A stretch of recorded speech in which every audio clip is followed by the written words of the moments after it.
We've been living on rice, beans, cocaine, and cheap whiskey. She thinks about me all the time, she don't miss me. And I'm thinking that I'm gonna do a little drinking now that she's gone. So pass me the bottle and turn up old George Jones. Well, my heart's been breaking, my mind been shaking all night. Well, I'm a honky tonk and daddy that won't walk away for no fight. But my little girl's gone, she got me down on my knees. I'm screaming, hurry, hurry home, come on home to daddy, please. Welcome everybody to Picks and Bones. I'm your host Eric, bringing you the best in Americana, black dirt, red dirt, Carolina clay, and just good old American rock and roll. Today we have in studio the legend himself, Greg Payne of the Piedmont Boys. How you doing, sir? Good, sir. Thanks for having me. Man, glad to. I know we've been trying to make this happen for a while. Finally getting to catch up. So, what's new in the Piedmont Boys world and Greg's world?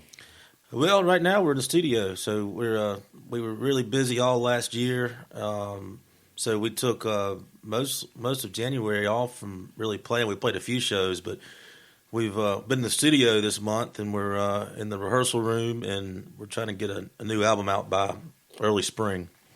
That'll be great. I know a lot of people will be looking forward to that because so many of the other ones have been great. Where are you guys planning a tour to go around that? We are planning on something. We've got a lot of dates. I'm not booking a lot right now. I'm kind of waiting on some offers to come in and see where some festivals are going to be, hopefully out west, and try to get back in that Texas market this summer. So we will, though. We're going to put on probably a couple CD release parties, one out here in South Carolina, and we'll probably do one thinking out in Oregon in August. So are you looking at Wild Hair again? Yeah, we'll probably be at the Wild Hair. They haven't announced the show yet, but it's in the groundworks right now. Right on. Well, I mean, I know the Piedmont Boys have been a staple over the years of, the upstate Carolina music scene and everything. Honestly, I've heard multiple iterations over the years of the band. And honestly, I think you've got the tightest group of guys you've ever had. Well, I've been blessed. I'll go ahead and say this. I've been blessed for 12 years now. I guess that's how long I've been doing it full time. Yeah. To have always had a good group of guys around me, and they've always been loyal, and they've haven't been afraid to travel and play almost every weekend. And if you think about it, I mean, you're gone every weekend when you play with the Piedmont Boys, pretty much. Yeah. And so it's a hard task, but and right now, I'm blessed with guys that are still willing to do it, and they believe in what we're doing. They believe in the songs, and they see the crowds we play in front of and the way they react, and that's why we keep doing it. And I've been fortunate to have guys around me for 12 years that have the same drive that I do for the most part. Right on. Because, I mean, I know you've had some really great musicians that have been on stage with you over the years.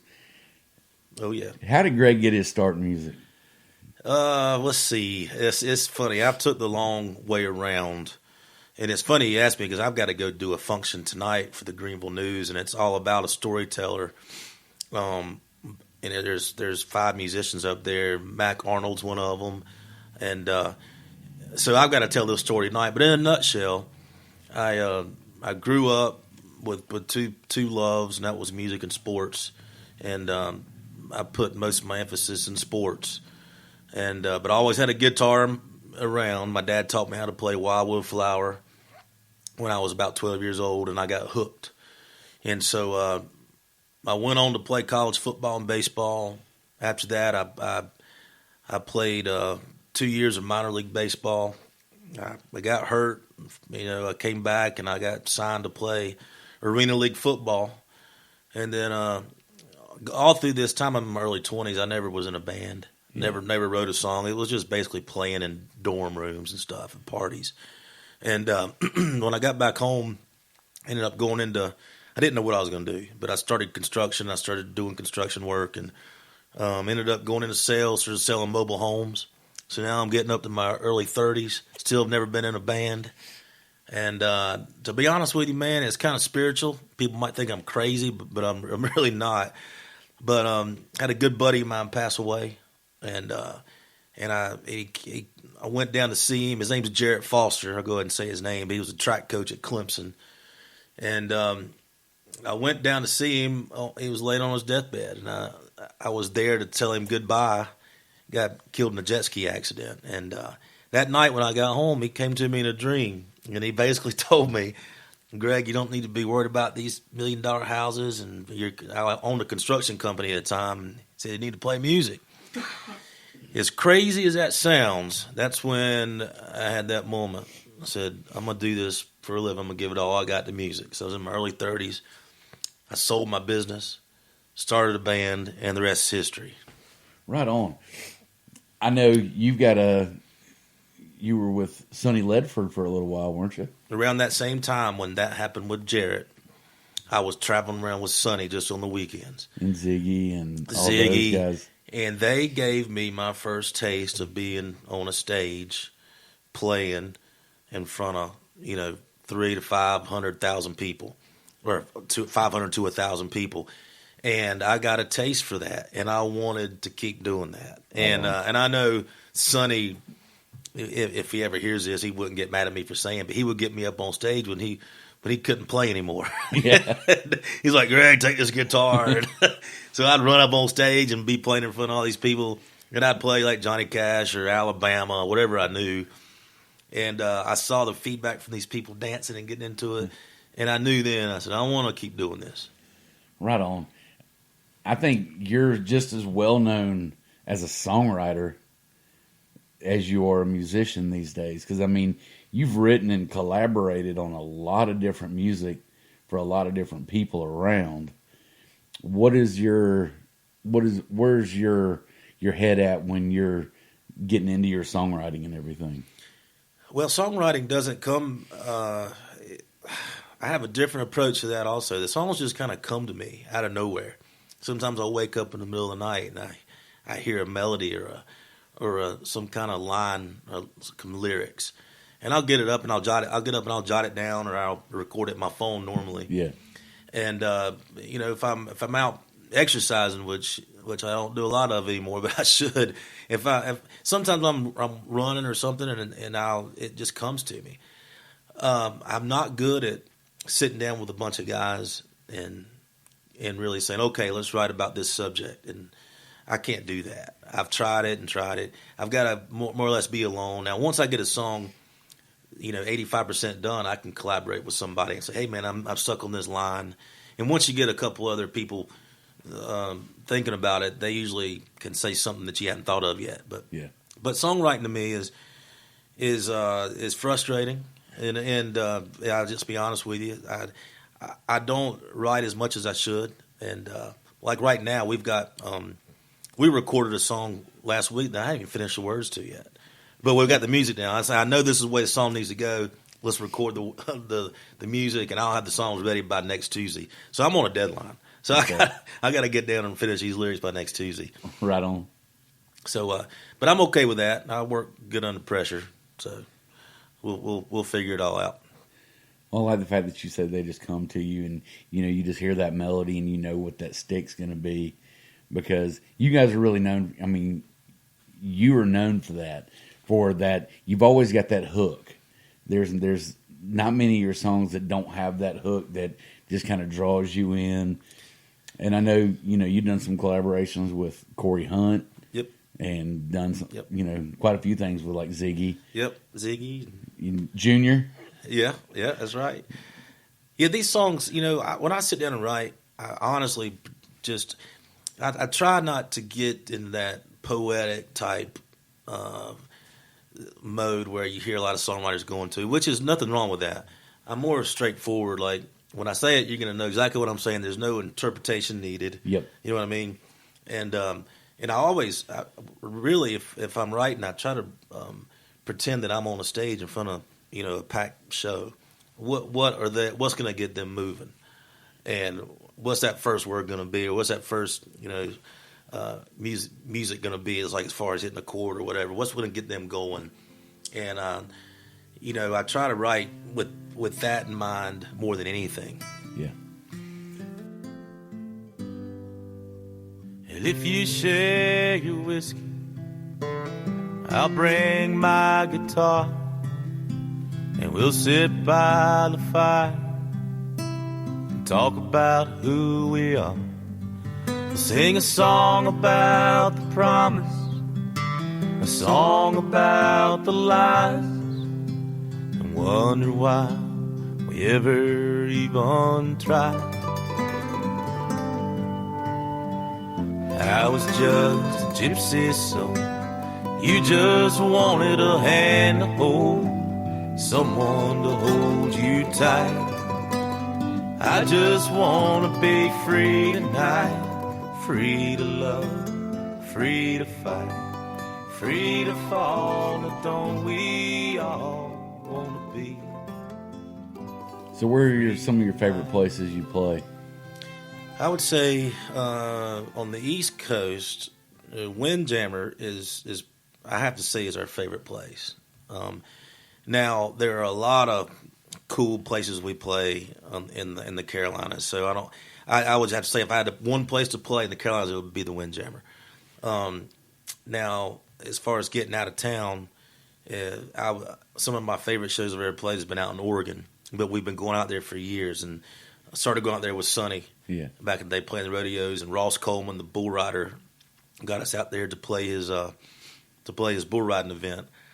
And there's nothing like playing a rodeo after party for these crazy bull riders and rodeo guys. Doubt. I mean, it's just amazing what you see out there, and the shows are so upbeat and just there's nothing like it. So I would say the Windjammer out here.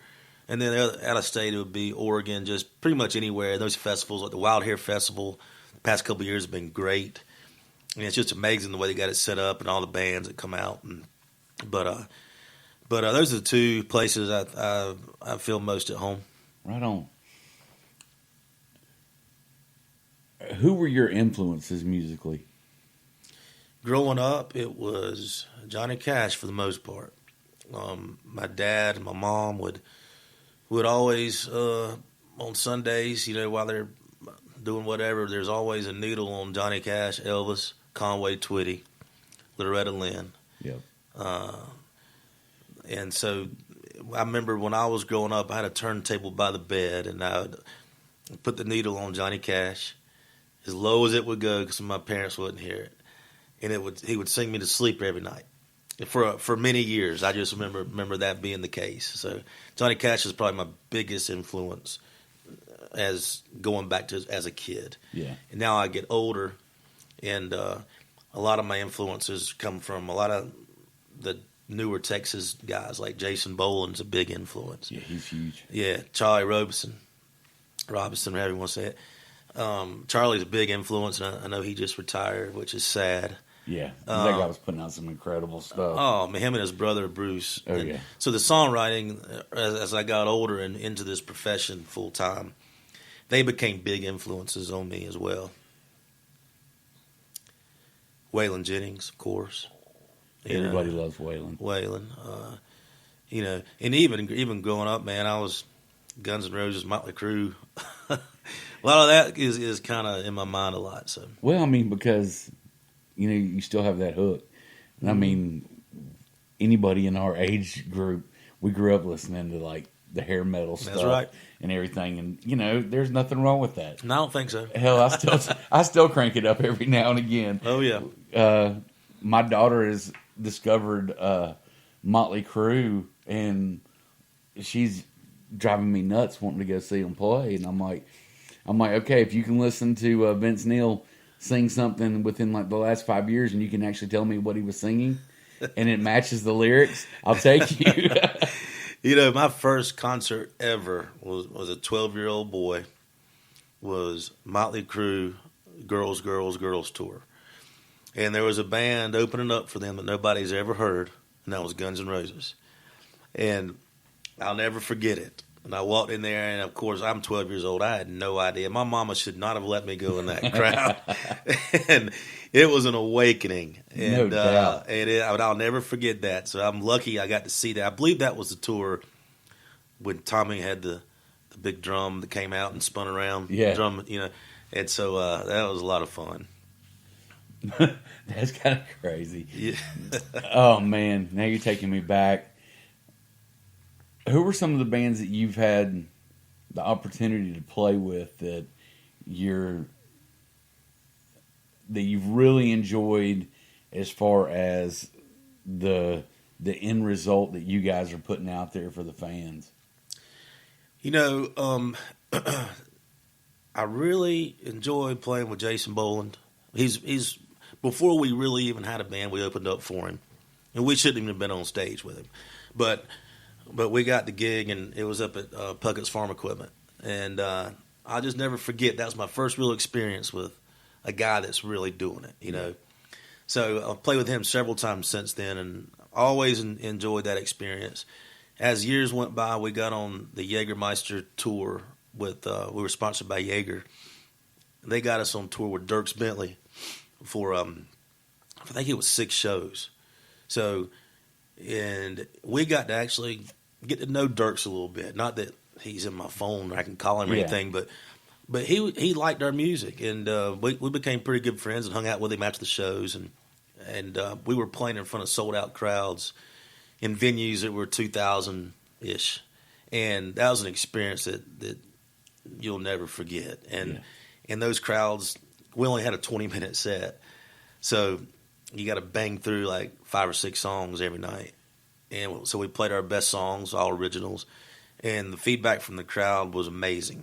And so that kind of, it made me feel good about what we were doing as a band, even though it was a short set. I knew that our songs could touch people in a certain way back then. And so that gave me a lot of confidence moving forward to keep doing it, because every year it's a hard road, what we do, and you got to love it. But it's like playing golf. You hit that one shot that keeps coming back. You know what I mean? And then one of the coolest shows we've had was with Gretchen Wilson out in Oregon. We played a rodeo arena, and Gretchen heard us playing, and after our set, I walked off the stage, and I see her running at me through the field backstage. And I said, "That can't be Gretchen." And sure enough, it was Gretchen. She's like, "Were you singing?" And I said, "Yeah." She's like, "Man, I love that old school sound." And she said, "Come on back to the bus." And so we went back to the bus, and she passed around a bottle of Jack Daniels, and we talked, and she was really cool. And so I'll never forget that experience. But we played with so many people over the years, I can't really remember, and they've all been good. But those 3 I just mentioned, probably the best. And of course, we got to open up for Hank, but that's such a whole nother level of I don't know, of crazy. Yeah, but we didn't even get to, he's pretty much untouchable. There's not much communication with him, but it was still cool to even put that in your resume. We opened up for Hank Jr., but he did sign my guitar, so that was cool. I actually got. This is going back to the 80s. I used to cook at Western Sizzling in Clemson. Yeah. Here I was, high school kid. We actually were told we were closing down the restaurant early because we had VIPs coming in that we were going to cook for. I ended up cooking dinner for Hank and Tanya Tucker. Awesome. And then we got to go hang out. She was like, "Any of you guys are musicians?" And I'm like, "I play that guitar and sing, whatever." And, here you go. Here I am, 15, 16 years old. I'm singing in a metal band, but I'm hanging out on the bus with these guys. And I mean, it was an experience I will never forget because, they were like, it doesn't matter what music you play. As long as you're out there playing, that's the only advice we can ever give you that matters. Mm-hmm. And I'm like, when somebody like that kind of gives you some encouragement, you're just like, you know what? Maybe I need to listen to them. Yeah, that's very cool. But then, life catches up with you, and and you make different choices and go down different rabbit holes. Yeah. And some of them are good, some of them are not so good. True. But but you guys have an amazing fan base, and you actually have that whole group, the 35ers, that are, these guys are so supportive of you musically and everything, and keeping the word out and sharing everything that's going on. That's got to feel pretty good that that you've got that base, and it's not just people here. It's people all across the country that are members of that. Yeah, that's real cool. I look at it every once in a while, and people are, spreading the word, talking, and it makes you feel good because, like I was telling you earlier, touched on it, but something's got to keep you coming back, Yeah. And if it wasn't for the fans, I wouldn't do it. You know what I mean? I would play at the house, but I wouldn't put the effort in to tour and write like I do now if it wasn't for the fan base. And we're relatively small compared to the big guys. Like I've heard say you're either there's no middle class in music. You either down here with us or you've made it. You're Cody Jinks or whatever. And there's a lot of truth to that. You're either kind of scraping down here where we are, but or are you up there in the spotlight, Grand Ole Opry? But you got to do it for the enjoyment of it. And if it wasn't for the fans, I probably wouldn't enjoy it. Yeah. Well, I know there's a great many guys locally. You've really become a mentor. Oh, Lord. I know. Greg Payne, the mentor. Don't do what I do. Well, no, musically, these guys, they look up to you. And you kind of helped lead a lot of these young guys that are up and coming. You're a staple in the music community. And, you're doing a hell of a lot for the local scene and helping some of these younger guys coming up to just become more confident in what they're doing and to believe in themselves a little bit more by giving them opportunities to come play or, do a collaboration. But, everybody around here is like, oh yeah, I was hanging out with Greg Payne the other day, and he was, this is what he told me I needed, where we needed to go with this, and he liked this, but I need to work on this. Did you ever imagine, in when you started this, 12 years ago, that you would ever be looked at as a mentor? No, not at all. That's funny. It's good. It's nice to hear that's it might be happening. But I tell you this, I get a lot of inspiration from those young guys coming up, as much as maybe they do from me. When I'm sitting around being lazy and I see somebody out there putting a song out, it's like, man, I got to get up and put a song out. Right on. And I love to watch these guys come up and playing and doing it for the right reasons and being good people in society. I think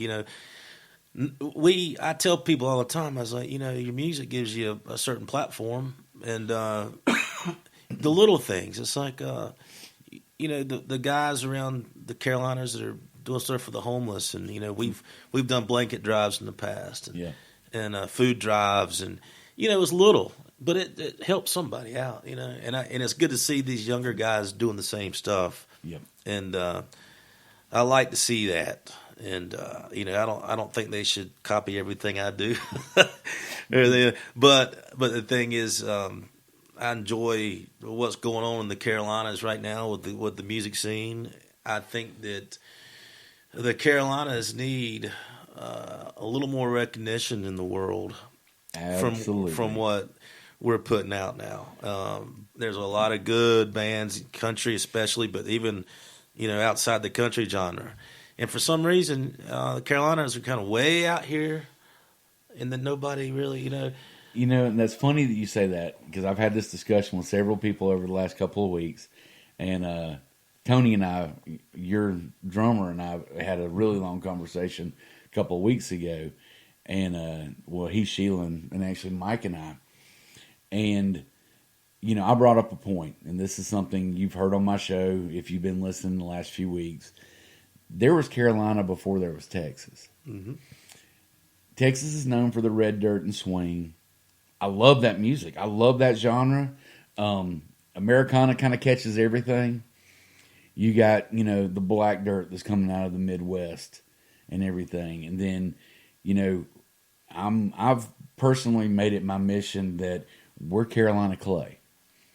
The country music that's coming out of here is it's a Carolina clay. It's as dirty and as gritty as the clay we're known for. Mm-hmm. But it's the influences that happen here, especially in the Carolinas and even Georgia, because the Georgia is just an extension of the Carolinas. Let's call a fact a fact. Yeah. As far as the scene goes, yeah. Everybody's kind of playing that same kind of music, but it's that ability to blend in, that old, Irish, Scottish tunes that bringing in, paying a little homage to that, throwing in that little bit of bluegrass. And the Carolinas own that. Mm-hmm. And, you guys do it with Matt with the fiddle. Mm-hmm. My God, that man can make you feel 10 emotions in one song with just his fiddle playing. And that's why, everybody wants Matt playing on their album. Yeah. He's not bad, is he? No, he's not bad. He's pretty good. He doesn't suck. But, and I know, you guys are kind of been the face of the Piedmont Boys for a long time. But, I think you guys have helped solidify the Carolina country music. Well, I like to think we've had some part in it. We getting back to what you said, the Carolinas was here. His music scene was here before what you call the red dirt scene and all that. But in the Marshall Tucker band, yes, a lot of people consider them, top one or two Southern rock bands of all time. But they're right here, man. Their influence is huge in what we do. And absolutely, back in the days, Hank Jr. and Charlie Daniels, they were all singing about the Carolinas. Yeah, they were all coming through here and hanging out. And I'd like for it to get back. And really, it really takes people like you and what you're doing to really get our music out to people that wouldn't hear us prior, because there's really no outlet for our music. The radio is not going to play us. Yeah. Even the radio stations that would play us don't play us. Like WNCW, they don't play us. I don't know why they don't, but they don't. And down in Texas, there's 90, I think it's 95.7 or whatever it is, the Ranch, yep, out of Fort Worth. I might have misquoted that, but it's the Ranch. Right. And but look, they're playing all Texas and maybe Oklahoma and all that music. And so those kids driving to high school down there, they're listening to that stuff on their way to high school. They're not listening to whatever Nashville is trying to shove down your throat. Exactly. Which our kids are out here. Yeah. Our kids driving to high school or listening to whatever, Nashville stuff. Which some of it's okay, but a lot of it's not. But that's all they know. Yeah. If we had a ranch station in the Carolinas somehow that's educating our people, our young kids, hey man, this is good music. Listen to this. Or there's something beyond what Nashville wants you to do. And it's right in your backyard. And they play in your backyard. And they put on festivals in your backyard, but you don't know anything about it because you don't hear it. But it takes people just, I appreciate what you're doing for the scene, because it takes people like you to really spread it. And we're definitely an underground grassroots band, and most of the Carolina guys are. Yeah. And I've never been the one, they say, why don't you move to Nashville? I was like, man, I don't want to do it. I just rather just kind of see where our music takes us and go from there. Well, and we're both friends with guys that have gone to Nashville, and they came right back because they were like, I can't sell my soul. I'm not, and don't get me wrong, I know, singers and songwriters that are in Nashville that are doing great work. Right. They tend to lean more towards that pop country thing, but pop country lost its soul a long time ago. Yeah. That's why I like the independent artists. I like the outlaw artists. I like these guys that, you know, you got like the Jamie Johnsons in the world that give the middle finger to, you know, the status quo, and like, you know what? Nope, doing it on my own. Cody Jinks. Yeah, Cody Jinks. I mean, who would have thought 10 years ago that an independent guy could come up and pop out 2 CDs within 2 weeks of each other, and both of them hit number one? Man, I tell you, Cody. Well, I'll never forget this. It's been probably, I guess, I'm gonna say 5 years ago, ish, 4 to 5 years ago. A buddy of mine, Ross Coleman, who's a bull rider out in Oregon, moved to Texas, and he sent me a text one day. He said, "GP, listen to this song called Hippies and Cowboys." And of course, I loved it. I mean, it's a great song. It's a great song. And I said, "Who is this guy, Cody Jinks?" So I looked him up, and Cody, he nobody knew him, and he had about at the time, and I shouldn't. You don't do this all the time, but you look at Facebook likes and you say, "Where is this guy?" Yeah, he had like 15,000 Facebook likes, and we had like 11,000 Facebook likes. So we were I said, okay, we're kind of the same level. So I reached out to him. And I said, "Hey, Cody, man, if you ever want to get out to the Carolinas, because we were trying to get in Texas at the time. I said, if you want to get to the Carolinas, we'll do 2 or 3 shows or 4 shows. We'll give you a run if you trade off with us and give us a run in Texas." Yeah. He replied right back. It was Cody. He said, "Yeah, man, let's make it work." He said, "Line something up." So I lined us up 3 or 4 shows out here, and we did 3 or 4 shows back to back to back with Cody. And he was in that old RV. I think he called it Dolly or whatever her name was. In our RV, we were in that old Josephine RV beat up, and we were just riding down the highway together. And we played Bucket's Farm Equipment. We played another show somewhere, and we ended up playing Josh Brannon's farm. Okay. So Josh Brannon Band and us and Cody. And so the people around here had no idea who Cody Jinks was. And we didn't really either. We knew the song Hippies and Cowboys. We gets out here and he gets on stage and starts singing for the first time. I'm like, oh, God, this dude's a real deal. Yeah. And he immediately just sucks you in and with his voice. And he was such a good dude. We hung out for 4 or 5 days straight and hit it off. And so he said, "Man, I'll get back in touch with you on that Texas run." Well, as soon as he got back, he was telling me he had just switched management. But as soon as he got back, everything changed for him. And his Facebook likes went from like 15,000 to 80,000. Almost. That must have been right when he signed with True Grit. I think so. And then in Paradigm or whoever, I can't remember. So I'm probably saying the wrong things. But he said, "Man, I switched to this new company and everything's changing for me." And so, yeah, his Facebook likes just started going up and up and up. So the next time he came through, I think he sold out the Orange Peel. And that's hard to do. Yeah. With it for anybody, you know, and I couldn't believe it. So we never got that Texas run with him, but that's okay. But Cody Jinks, if you're listening to this, you owe these boys a Texas run. Yeah, man. But Cody's a good friend. We still talk to him once in a while, and I'm so proud of him and what he's done, you know, because it gives everybody out there hope. Yeah. You know? Well, even like the Tyler Childers. Yeah. I mean, nobody knew who he was a couple of years ago. Oh, no. And then boom. Yeah.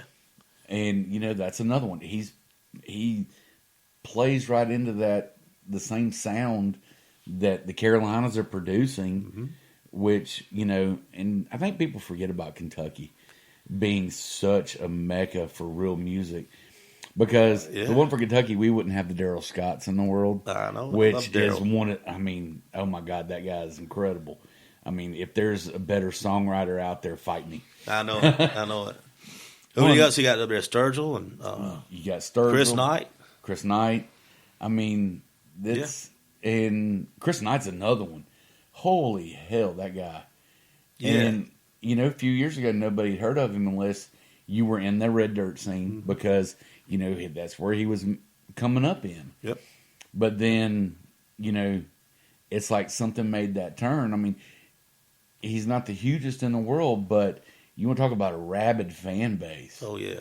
I mean, you either love him or you love him. Exactly. You know, there's no love-hate going on there.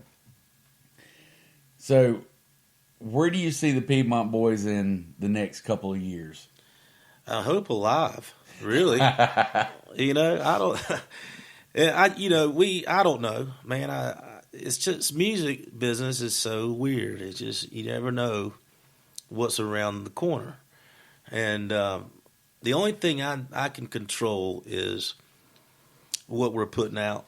And I've had a conversation with the guys. We have never, over the past 12 years, focused a ton on the recording and the songwriting. We've wrote them and we've recorded it and we put it out. I told the guys, a couple months ago, I said, let's focus on the recording. So we took a lot of time off this January. We don't have much booked, and so let's really practice. We've never in 12 years really had any rehearsals. It's just we practice on the stage. Yep. So I'm really wanting to put out some really good quality albums in the next couple years, and like I said, we're working on one now, and I think that we're at Studio 101 up in Woodruff, and Brad up there. I really like what he's doing, and we're putting a little more focus and attention on our recording to see where it can take us. But as far as 2 years from now, I just hope that we're, as long as I every year see our fan base grow and we're getting better shows, I'm going to keep doing it. If I ever see us getting stagnant or falling off on where we're playing, because you just can't play. As much as I love to play a honky tonk bar, dive bar, I love it. Yeah. But it'll kill you if you keep doing it. Yeah, absolutely. You can't do it forever. I mean, I'm getting older. Well, and you've got these guys that even vocally you can't do it. Nah. I mean, you can't get out there and blast your vocals out 3 hours a night, 5 days a week, and survive long. How Billy Don Burns does it, I have no idea. Yeah. I mean, that guy's. I'm catching up with him this weekend at Puckett's actually. Cool.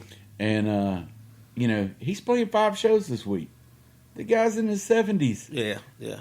I mean, hell, I'd like to be half that vibrant in my 70s. Oh, I know. I mean, it could be done, I guess, if you got to be careful what you're intaking and all that, That's true. To be honest.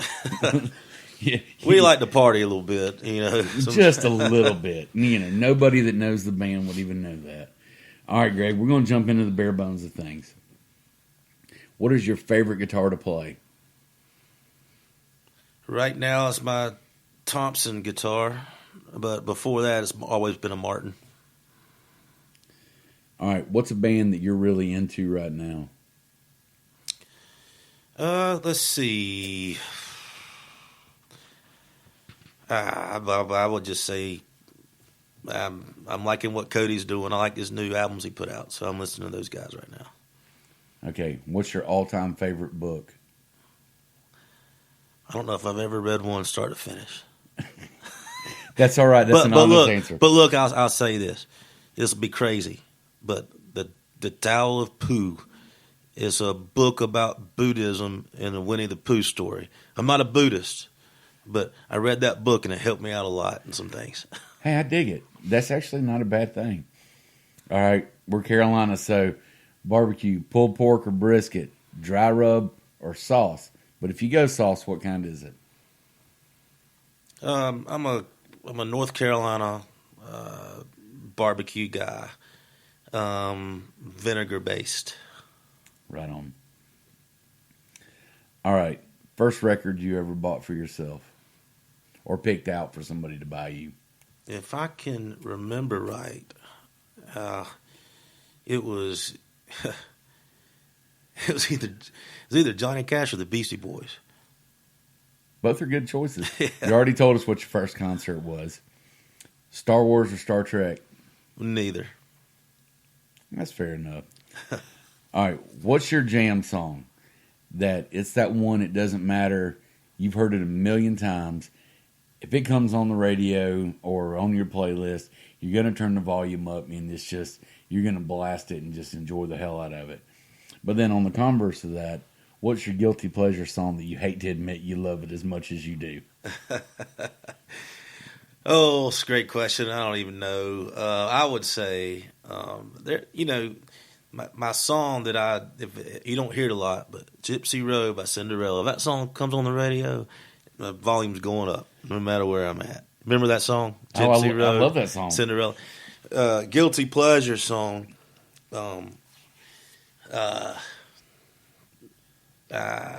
don't want to say Wagon Wheel is, but I'm gonna tell you this: we were playing Wagon Wheel before anybody knew what Wagon Wheel was. That song has a little bit of it's in my heart a little bit just because, but when it went out, it got so popular. It hurt my heart a little bit. But if that song, Guilty Pleasure, I'm not gonna say that's my guilty pleasure, but I just don't hate it as much as everybody else hates it. I'll say that. Okay, that's fair enough. All right, a person living or dead that you would love to have the opportunity to take the stage with. Let's be Johnny Cash. It's a good choice. All right, do you have a personal life mantra or saying that keeps you going day to day? I would say hope. As long as you got hope, and you can keep going. Right on. Besides yourself, who should people be checking out right now musically? Let's see.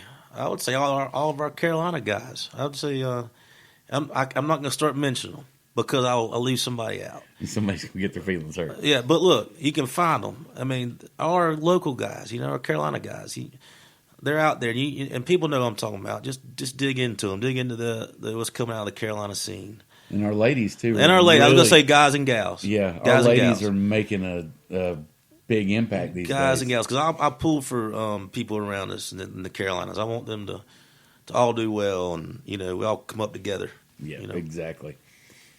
All right, if you had a spirit animal, what would it be and why?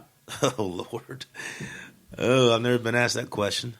Spirit animal, I would say it's the white buffalo, only because that's kind of our mascot. And years ago, I read a story about the white buffalo, and it's called it was the Lakota Indians, I think, out west, that the buffalo came in and healed their tribe from a sickness, and his nickname was Medicine Heart.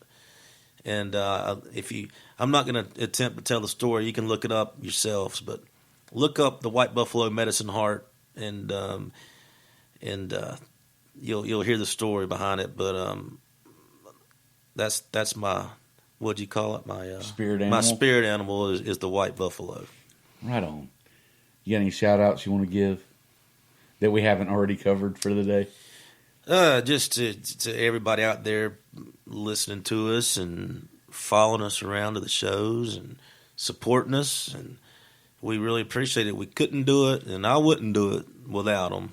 And a shout out to all of our families that put up with us, because it's not easy, and to our significant others, it's not easy. But thank you. You don't kick us out just yet. Give it a minute. Yeah. Well, Greg, I want to say I really appreciate getting to get you on the show and us having the opportunity to sit down and talk. And folks, go out, check out the Piedmont Boys. Check out the stuff they've put out here in the past. It's some good stuff. And damn, you got me really looking forward to this new stuff. I think you're going to be bringing on some new fans and changing some minds with some new direction and everything. Well, folks, thank y'all for listening. Be good to each other. Get out and support local music. Catch you next week.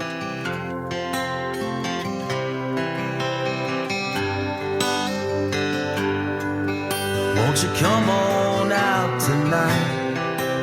Everybody's swinging by. We got a whole truckload of wood to burn and a whole night of killing time. Drinks that flow like a river, so you're guaranteed to smile. Well, everybody said they missed you. We haven't seen you